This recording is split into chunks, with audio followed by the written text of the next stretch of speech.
Howdy Space Cats! It's your old buddy Jules with episode 2 on the journey of how to make a picture book. If you've seen some of my videos, you might be wondering what the actual heck is going on in the background. Have I been burgled? No. If you've seen any of my winter videos, you'll have probably noticed that my roof leaks really badly in the studio, and this week I am finally having it replaced. So hopefully in a couple of weeks I'll be able to give you a bit of a studio tour of the new arrangement. Now, on to business. In episode 1 of Make a Picture Book, I showed you what I'd done so far. That's coming up with the idea, doing my first written draft, having a think about some of the layouts, and then making a few sort of major decisions. In this episode, I'll be showing you the process of making my first colour studies. It's really in the initial stages at the moment because I haven't decided definitely how big my pages are going to be and what the layout situation is going to be. If you've just stumbled through the wastelands of YouTube and discovered this channel, if you love children's books, drawing and making your time productive, then poke the subscribe and ding buttons, because I bring to you, at no extra charge and at an appropriate social distance, videos every single week of the year. Give me a thumbs up like just because it brings me delirium of joy, and then come and join me outside the Hobbit Hole studio. Yesterday, whilst I was setting up, I drew this beginning of this spread where Tabitha, the mermaid, is making her cakes. And I started off on my light box, but the sun was coming in through my windows in my ceiling and making it really difficult to see. So unfortunately what I ended up doing was going a bit old school, and I ended up just doing the drawing in pencil and then taking it over to my table and doing the pen work. I've left it overnight so that I know it's definitely dry, and now I'm just very carefully rubbing out the pencil marks. You have to be quite mindful that you're actually taking the top layer of the paper away. So you just want to be as gentle as possible, and this is a rubber I've had for quite a long time, but it's nice and it's quite soft.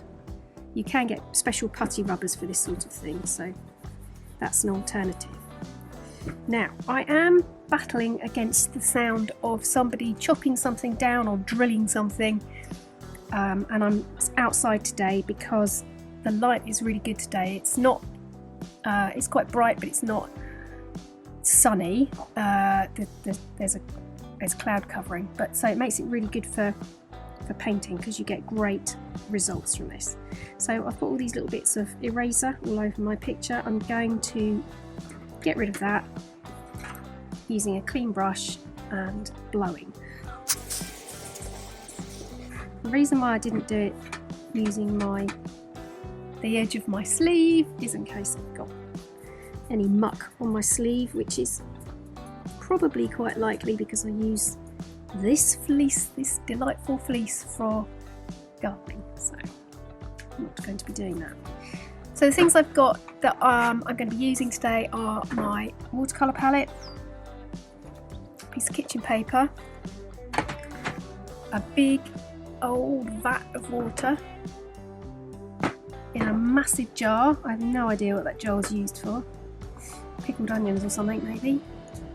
And then my 3 favourite brushes. This one I think is a size 16.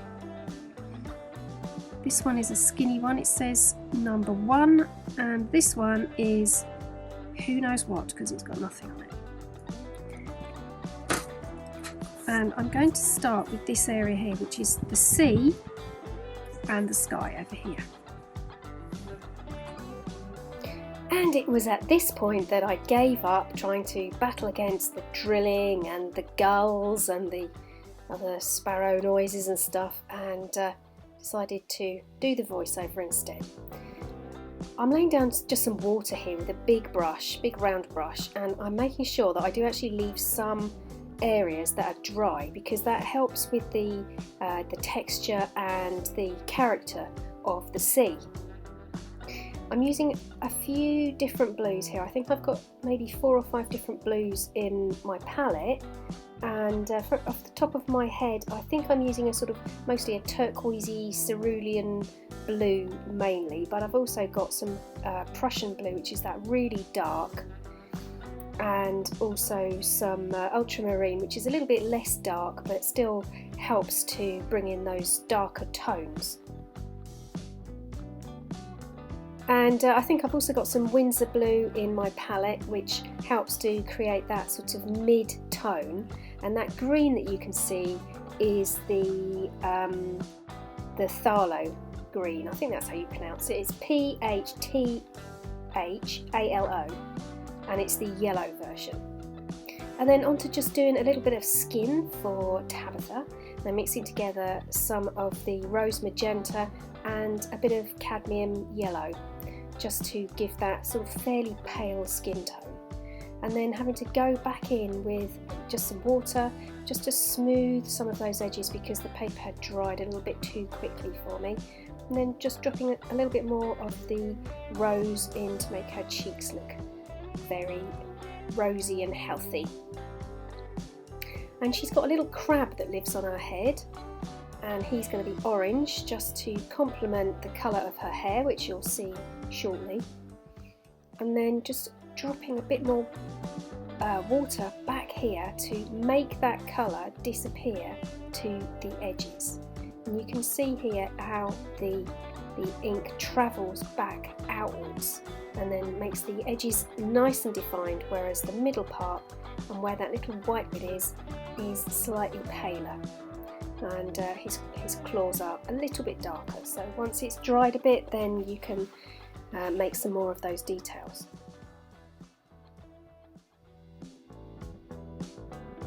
And just giving her a little bit of shadow here for her skin, because the light source is coming from the right hand side, and I'd already done a colour version just to test out some of the colours, and that was what you saw me just picking up there, just to refer back to it, but it wasn't the final piece because there were some things about it that just weren't right.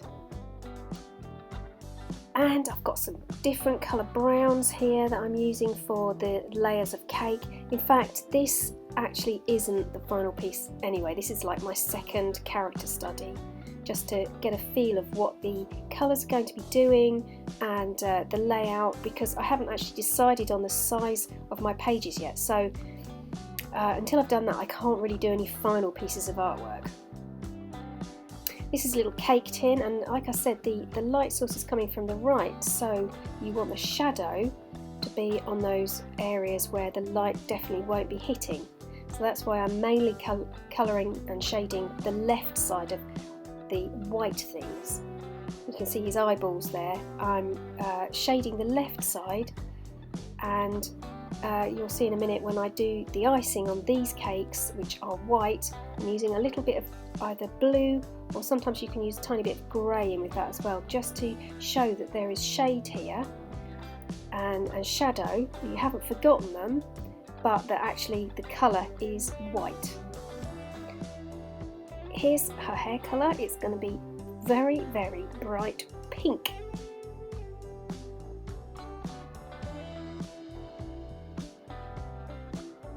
And there, the edge of that cake as well, that is got white icing on it, so to show that I haven't just forgotten to do it, it's got a little bit of blue on it. And then the floor. Now when I come to do the floor for real, I know I made a little bit of a mistake here, and you'll see in a moment, because although the floorboards are going from left to right, I'm now dragging that colour up and down, which is a bit of a mistake, because I always feel like whatever direction the object is going in, that's the direction you should paint in. So really what I will do when I do my final piece is I will drag that brush left to right rather than up and down. And doing in between these bits of stool, that's the stool legs, is quite tricky, but use a smaller brush and try and use the same colour as the ones surrounding on the other side, and it should be okay. The bigger expanses of things are the trickiest bit to get right.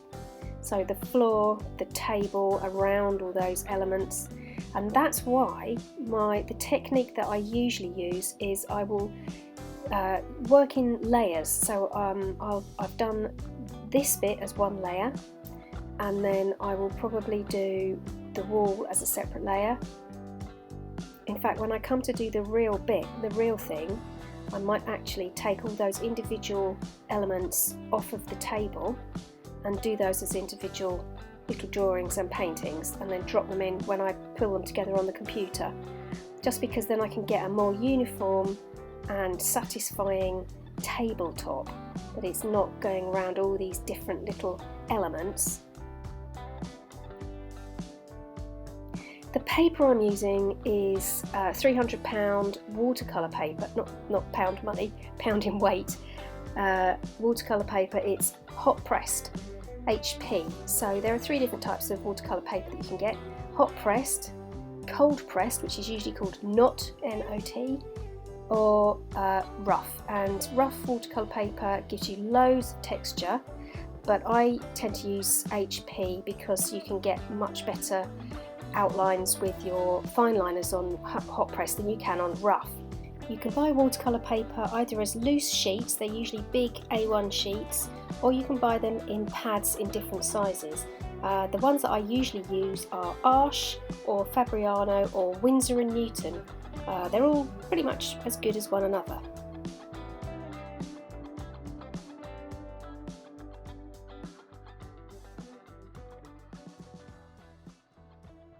This is the second episode in the Make a Picture Book series, so if it's something that you've been itching to do for ages, you might want to have a look at my course, which unsurprisingly is called Make a Picture Book. It gives you the formula that I've used for all of my books, that's 12 currently, and answers questions about what to do about publishing, how big your pages need to be, and what to do about the illustrations. I'm on hand if you need to ask any questions, and there's a money-back guarantee if you find it's just not for you. Next time we'll be looking at a part of the story and my process of writing. Hop onto the picture book bus because we're heading out of Sneezy Town and onto Big Word Highway. I'll see you next time. Nanu nanu!